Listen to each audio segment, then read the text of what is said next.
This is End-Screen Noise. My name is Colin Dixon, founder and chief analyst at End-Screen Media, and today is February 22nd, 2019. Well, Roku announced its 2018 Q4 results today, and I want to chat about them a little bit because I think they really illustrate well where we are in the progress of online video today, particularly online premium video, which is of course where Roku specializes. Well, I think it's fair to say that 2018 was a pretty good year for Roku. The company increased revenue 45% in the year to $742 million. And what's more, they're expecting to break the billion-dollar barrier in 2019. And I think with the growth rates that I'm seeing from that company, I think that's a pretty good bet unless something really disastrous happens. Now, they've been doing a really good job at reinventing their business.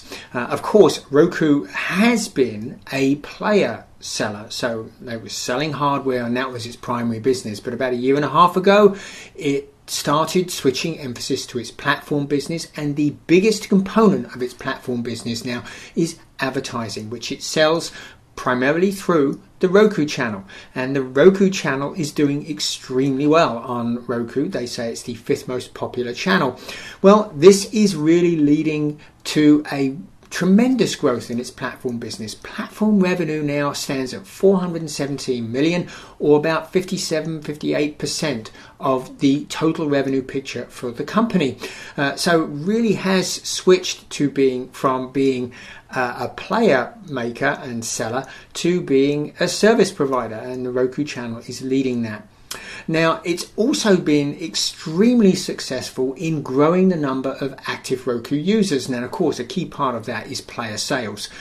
They have increased active users by 7.8 million in 2018, now stands at 27.1 million active users. That's up 40% on the year.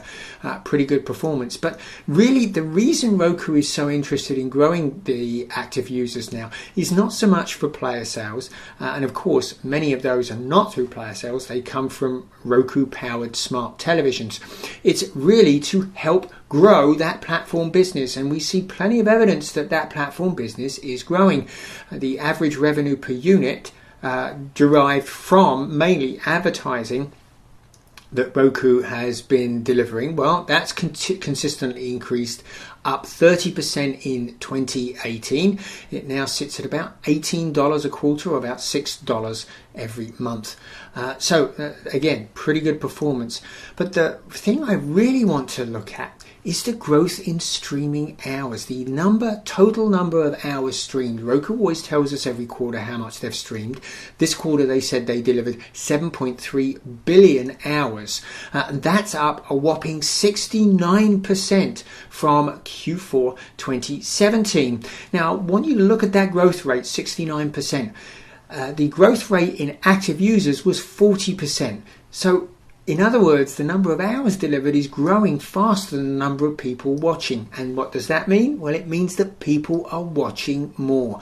30 minutes more by my calculation for the average. They're now watching about 2 hours and 56 minutes a day, just a tad shy of 3 hours a day. In other words, in Roku homes, Roku is the television service. It's not regular TV at all. It's all about Roku. That's what people are watching. So that, I think, really typifies where we are in the market for a lot of people. For a lot of people now, connected television is the main way they watch television. It comprises most of their consumption. And boy, it seems to be doing a great job at keeping them engaged if we look at Roku's usage time, 3 hours a day. That's why I wanted to talk a little bit about Roku's results this time on the video, and how I think Roku will continue to do well, but not just Roku. I think most of the streaming media player providers and also the smart TV providers are all going to see big increases in the usage of their platforms in the coming year. Because another thing I'm expecting, well, it was a very bad year for the pay TV industry in 2018, it could be a lot worse in 2019. We could see as many as 5 million people leave traditional pay television behind and start watching through devices like Roku. Well, if we do, you can bet I'll be talking about it here on End Screen Noise. I'll see you again next time.